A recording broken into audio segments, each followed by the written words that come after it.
नमस्कार। वैसे तो मैं संगीत वैसे तो मैं संगीत की नगरी ग्वालियर से हूँ, पर बस वही मेरी भी कथा है जो दो लोगों ने कही कि संगीत और नृत्य के बारे में महसूस तो कर सकती हूँ, पर शब्द में शायद ना उतना दे पाऊँ। और जितना मैंने कुछ पढ़ा है जब फाउंडेशन के इस बुलावे के बाद, तो उसमें मैंने जो कुछ सीखा है थोड़ा बहुत, उसमें दोहराव का शिकार मैं भी हुई होंगी, तो वैसे ही है। तो सबसे पहले मैं कहूँगी कि मैंने सोचा कि मैं कथक को जानूं कि वो है क्या, तब मैं आऊँ महाराज जी पे। तो कथक को जानने में फिर मुझे लगा कि मेरी जो डांस की समझ है शायद वो भी कुछ गड़बड़ है, तो वो डांस की जो मेरी समझ है उसको ठीक करती हूँ। तो मैंने शब्दकोश पलट के देखे, तो ऑक्सफोर्ड डिक्शनरी में डांस का जो मुझे अर्थ मिला, तो उसमें था कि डांस का मतलब है संगीत की लय पर पंक्तिबद्ध घूमना, नाचना, नृत्य करना, उछल कूद करते हुए नाचना या उछल कूद करना। पर फिर मुझे लगा कि क्या हिंदी शब्द नृत्य का अंग्रेजी शब्द डांस का जो अर्थ है क्या वो समानार्थी है? तो पर ऐसा लगा कि ये तो बिल्कुल गलत है, एकदम समानार्थी नहीं है। नृत्य केवल शुद्ध नाच नहीं है, नृत्य में नृत्य है, नाटक का समन्वय है, इसमें भाव है, अभिनय है, कविता है, कथा है, और नाच भी है जिसकी डांस के संदर्भ में बात होती है। तो नृत्य क्या है? नृत्य शुद्ध नाच है और डांस का समानार्थी शब्द है। तो सबसे पहले हमारे जो ये बेसिक समझ है उसको हमें बनाने की ज़रूरत है कि नृत्य और डांस दोनों एकदम डिफरेंट है, और यहीं से एक अंतर बनता है डांस में। और जो भारतीय शास्त्रीय नृत्यों की जो परंपरा है, जो हमारी क्लासिकल सात नृत्य हैं, उसमें है एक जो हमारा नृत्य है कथक। तो कथक का जो शाब्दिक अर्थ है कि कथा कहने वाला, और खासकर जो कथा नाचते हुए कथा कहने वाला कथक कहलाया। तो महाराज जी जिस घराने से है, लखनऊ घराना, तो उसको बड़ा कोमल और सौंदर्य प्रधान माना गया है। और एक कथा है जो मेरी मनीषा कुलश्रेष्ठ जी की पुस्तक में बड़ी छोटे सा एक, तो वो मैं सुनाना चाहूँगी कि आपके जो बाबा थे वो उन्होंने लिखा कि बड़े जिद्दी स्वभाव के थे। तो उन्होंने क्या किया, जिद में आकर, एक महिला थी, विज्ञानबी नाम था उनका, बड़ी बदसूरत थी, मोटी और काली, और उनके चेहरे पर चेचक के दाग थे। तो उन्होंने जिद में आके उनको कथक सिखाया, और कथक सीखने के बाद जब उन्होंने नृत्य किया तो उनकी जो बदसूरती थी वो एकदम गायब हो गई। तो ये इससे पता चलता है कि डांस क्या है, कथक क्या है, नृत्य क्या है, वो इंसान को खूबसूरत बना देता है। आज इस समाज में जिस खूबसूरती की हम कमी महसूस करते हैं, वो खूबसूरती हमें मिल सकती है अगर हम कलाओं को समझें, उनकी जो लय है उसको जीवन में महसूस करें, जो एकदम गायब सी है। आपके जो समकालीन थे उन्होंने कथक को शौकिया तौर पे अपनाया होगा, पर आपको कथक एक विरासत, एक परंपरा में मिला, और आज आप 300 साल पुरानी कथक की जो परंपरा है उसके वाहक हैं, उसके ट्रेंड सेटर हैं। आपने अपने पिता से सीखा, अपने चाचाओं से सीखा, और अपने समकालीनों से सीखा, अपने शिष्यों जो आप में मौजूद हैं उनसे सीखा। और कहते हैं कि जो सीखने की जो ललक थी उसने आपको कथक का दूसरा नाम बना दिया, मतलब आपका नाम ही हो गया कथक। तो आज एक आम जो लोग हैं जो फिल्मों से नृत्य सीखते, जैसे मैं वैसे ऐसे ही हूँ, मेरा भी, कि मैंने जो डांस के बारे में थोड़ी बहुत समझ बनाई थी इससे पहले, तो मेरी वो फिल्में या यूट्यूब या वीडियो उस तरह देख के बनी थी। तो आपने एक नाहिद सिद्दीकी जी को एक इंटरव्यू दिया था, तो आपने कहा उसमें, हमें तो आज भी हमसे बेहतर कोई कथक का जानकार मिले तो उसे उस्ताद बना लें। तो देखिए आप, ये हम मिस कर रहे हैं, आज के समय में हम ये मिस कर रहे हैं, सीखने की ललक को हम मिस कर रहे हैं। और आप जो प्रयोग धर्मता वाली बात तमाम दूसरे लोगों ने कही कि आधुनिक समझ का कितनी ज़रूरत है, और प्रतिभा से कथक को आपने नए एक आयाम दिए।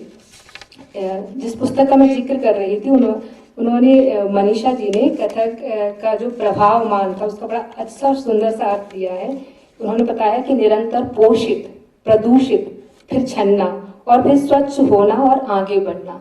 तो एक ये इसमें आपका पूरा एक अर्थ व्यंजित हो रहा है इस शब्दों में कि क्या है, कैसी परंपरा होनी चाहिए या कैसी है।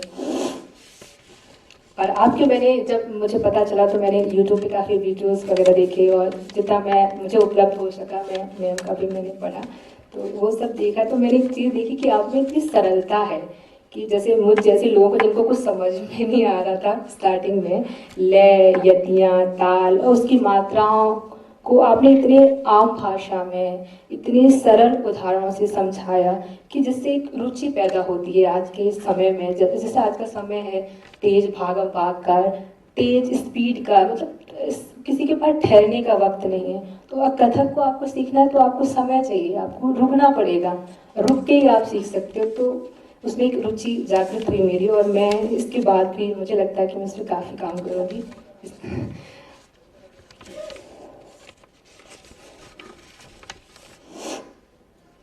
आपके जो व्यक्तित्व में मैंने देखा कि उसमें विनम्रता बड़ी कूट कूट के पड़ी है, जिज्ञासा है जानने की, बोध है और क्रिएटिविटी तो है ही।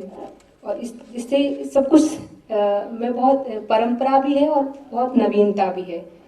और जैसे आमद है, टुकड़े तोड़े, परण, तत्कार, गत निकास, गत भाव, ठुमरी, तराना, इन शब्दों के मुझे अर्थ ढूंढने पड़े क्योंकि मुझे समझ में नहीं आ रहे थे पढ़ने में और मैं अभी भी बहुत अच्छे से नहीं समझ पाई हूँ और ये संभव भी नहीं। जब कोई व्यक्ति अपने जीवन के 70 वर्ष समर्पित कर देता है और आप 10 दिन में या 5 दिन में जानना चाहेंगे तो ये कैसे संभव है? तो संभव ही नहीं है।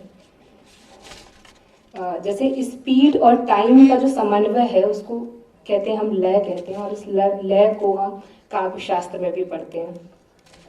तो मैंने बहुत जगह पढ़ा इस बात को, लोगों ने इसको कहा कि आप इसके सम्राट हैं लय में, आप मास्टर हैं लय के, आपका पद संचालन, आपका हस्तक, अंग विक्षेप, सब कुछ जैसे किसी लय को साकार करने में जुट जाता है। उनकी लय की दक्षता, आपकी लय की दक्षता मात्राओं और यतियों की परिशुद्धता से बहुत परे है, किसी वर्णिक की तरह 5 छटांग की गिनती से नहीं बढ़ती। 2 क्रियाओं के मध्य का मौन और एक सार अंतराल के तौर पर परिभाषित नहीं होती, वह सहज पैटर्न बनाती है, कभी मध्य, कभी मध्य मध्य तो कभी द्रुत में। और यह सब प्रयास नहीं है, यह लय का शरीर के नर्वस सिस्टम में बसने जैसा है, रिफ्लेक्शन जैसा। लय का संकेत पर मस्तिष्क में आया और पैरों में उतरा। आप लय के अनंत रूपों के स्वयं धारक हैं।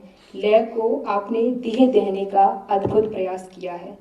आपका एक सामूहिक बैले है लय परिक्रमा, जिसमें आपने प्रकृति के हर अवयव को लयबद्ध नृत्य रत दिखाया है। धरती, पेड़, पंछी, नदी, तारे, ग्रह, नक्षत्र, संपूर्ण ब्रह्मांड एक लय में नाच ही तो रहा है। आपने एशियाड 82 में खेलों पर नृत्य नाटिका बनाई, नृत्य के लिए। और फिर फाइल कथा है, लोहे के टुकड़े की आत्मकथा, यही तो है समकालीन कथक को समकालीन जो कविता से या समकालीन परंपरा से, विचारधारा की जो परंपरा से कैसे जोड़ा। तो नृत्य नाटिकाओं के माध्यम से आपने आधुनिक भावों, विचारों और व्यवहारों की भी कथा कहने की कोशिश की। अब देखो, कोशिश की जाती है और कोशिश क्यों नहीं पहुंचती, उसके पीछे जो मुझे कारण दिखता है वो ये दिखता है कि जो नृत्य करते हैं वो पढ़ते नहीं और जो कविता लिखते हैं या लिखते हैं वो नृत्य नहीं देखते। तो कैसे बनेगी कोशिश, कैसे परंपरा विकसित होगी। आपने नृत्य कला में मूर्त के साथ अमूर्त का भी विस्तार किया है, क्योंकि नृत्य को मूर्त कला के अंतर्गत ज़्यादा रखा जाता है। तो ये भी तो एक विस्तार है कि ये आपने जोड़ने की कोशिश की है उसको, और आप बहुत बार सफल भी रहे। Thank you, sorry sir. किसी भी कोई एक सच्चा कलाकार है, उसके लिए जो विधा है वो होती है आकाश की तरह, चारों तरफ, मतलब उसका कोई ओर और छोर नहीं।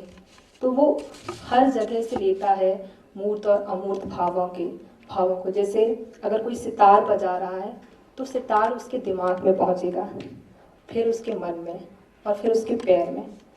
ऐसा ही होता है एक कवि के साथ, क्योंकि मेरा जो क्षेत्र है कविता का है, तो वो स्वाभाविक है उसकी बात भी निकल जाएगी। तो कभी भी ऐसे ही कुछ सुनता है तो उस शब्द बनते हैं, और वो शब्द उसके जो कागज़ पे आते हैं तो उसमें भी संगीत बजने लगता है। हो सकता है कि वो सितार वो इस तरह से ले कि उसकी कविता में उसके जो जिसमें उसने कागज़ पे लिखा उसमें वो बजने लगे। तो ये क्या है, यही है लय, ये कला का मूल है। यही लय सभी अमूर्त अमूर्त कलाओं में दिखती और महसूस होती है। यही लय जीवन को सुंदर, सरल और आनंदमयी बनाती है। लय ही तो है, लय ही है जो पैरों से निकल रही है, घुंघरुओं से निकल रही है, जैसे सितार से निकलती है उसी तरह की। पैरों से निकली यही संगीतमय लय सितार की तिहाइयों में चली गई, तबले में चली गई, और पता नहीं कहाँ कहाँ, जहाँ जहाँ जा सकती थी वहाँ वहाँ चली गई। लय का मिलना है समस्त कला रूपों का एक हो जाना। जैसे सारा ज्ञान एक बिंदु पर एक मिल जाता है, उसी तरह का ज्ञान के इस बिंदु पर मनुष्य करुणा रस का सागर पाता है अपने भीतर। आज जो हम ये समय देख रहे हैं सांप्रदायिक, घोर अमानवीय, घोर प्रकृति विरोधी, तो इस समय में हम इसी लय को, इसी करुणा को बोल रहे हैं, और हर ज़रूरत है कि हम इस लय को बचा पाएँ, इस करुणा को बचा पाएँ। हिंदी के दो कवि का जो मुझे मिला है पढ़ने को, कि नरेश मेहता जी और सर्वेश्वर सक्सेना जी ने कविता को कथक से जोड़ने की बहुत अच्छी कोशिश की थी। पर आज के समय में ये कोशिश बहुत कम हुई है, क्योंकि हम सभी लोग एक अपना अपना एक एरिया बना लिया, उसमें कैद हो गए हैं। हम उससे आगे कुछ देखना नहीं चाहते। जब हम अपने आप को सीमित कर लेते हैं तो उसका एक नुकसान ये होता है कि हम दोहराव के शिकार हो जाते हैं, और आज यही हो रहा है कि हमारी जो कला विधाएं हैं वो इस दोहराव का शिकार हो रही हैं, चाहे वो कविता हो या नृत्य हो या संगीत हो या तमाम अन्य विधाएं। और इस दोहराव को तोड़ने और नए विकल्प खड़ा करने की रजा फाउंडेशन की इस कोशिश को मैं बहुत सलाम करती हूँ, और बहुत अच्छी कोशिश है। शायद कुछ बात निकल के आए कि आज 2 दिन से जो हमारा ये कार्यक्रम चला, तो इसमें हम जैसे लिखने वाले जो सिर्फ कविताएं या लेख या तमाम ऐसी चीज़ें लिखते हैं, राजनीतिक या तमाम जो आधुनिक विमर्श है उन पे बात करते हैं, आज कलाकारों पे बात कर रहे हैं, समझ रहे हैं। हम नर्तकों को, फिल्मकारों को, चित्रकारों को, गायकों पर बातचीत कर रहे हैं, और उन्हें और उनके संघर्ष को समझ रहे हैं। मुझे लगता है कि निश्चित रूप से निश्चित रूप से कुछ एक नई बात निकल के आएगी। और मैंने इस सब कुछ ये पढ़ते हुए मैंने कविता को और शायद मैंने और ज़्यादा जाना है, और नृत्य को भी जाना है। बहुत बहुत धन्यवाद।